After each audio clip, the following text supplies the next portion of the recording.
Coach shows up with nasty surprise for protesting players who disrespect his soldier son during Anthem. NFL players have one freaking job to do, and it's to play football and lead their teams to victory.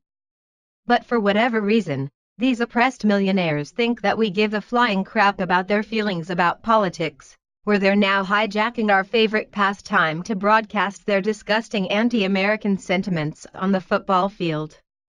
While the NFL does major damage control as their protesting athletes are turning fans away in droves, with viewership now down by a startling 14 points, Team USA hockey coach John Tortorella has a brutal message for his athletes, as he takes these protests very personally, being that he's the father of a deployed soldier who's daily risking his life to defend our country's freedom.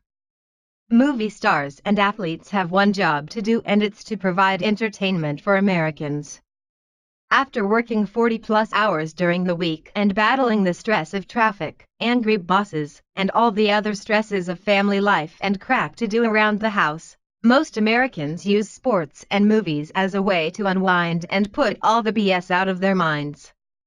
But now we can't even turn on a Netflix show or tune into an NFL game without being bombarded by some whiny liberals' nasty sentiments about our president or about our police officers, as the cancer of liberalism continues to creep into every facet of our daily lives.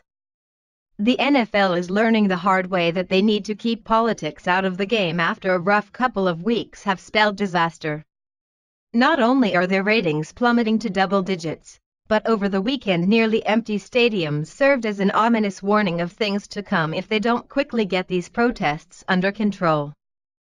49ers Stadium during the second half kickoff, where large sections were completely empty, left. Across the nation in Los Angeles, similar fan-inspired protests were taking place, as there were more empty seats than filled ones during the Colts and Rams game on September 10.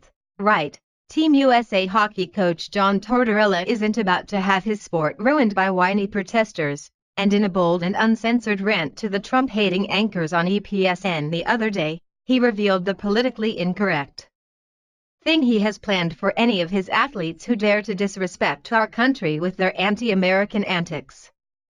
John Tortorella, far right, pictured with his family, including his son Nick, who is an Army Ranger with the 75th Ranger Regiment. Tortorella, whose son is an Army Ranger and currently deployed with the 75th Ranger Regiment, has zero tolerance for idiots who disrespect our soldiers and our nation's flag, and takes protests by athletes like Colin Kaepernick as a personal insult.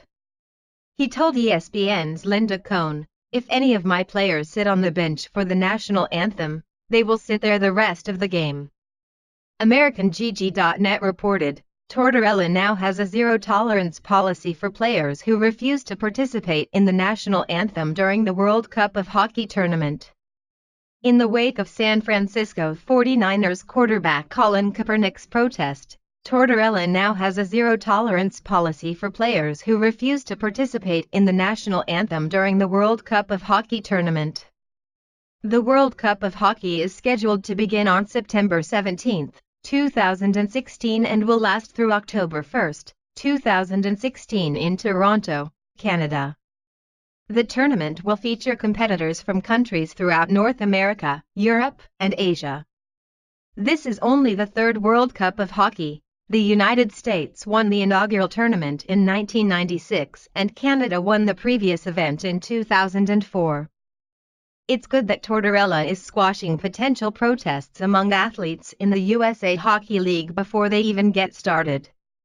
If NFL Commissioner Roger Goodell cared at all about the red-blooded Americans who comprised the majority of the NFL fanbase, he would have squashed these protests months ago. But instead, he's turned his back on the outraged fans, saying that fans need to be more understanding of the protests, where he's now siding with black players who are raising black power salutes every time they sack a white player on the field, a disgusting racist symbol that black supremacists have used for decades to display their supremacy over the white race. During the second quarter of the game against the 49ers over the weekend, Seahawks defensive end Michael Bennett celebrated tacking white quarterback Brian Hoyer by flashing the black power fist into the air. This gesture was a head nod to black supremacists around the country, where the all-black media confirmed Bennett's actions were a pro-black power gesture in the following tweet.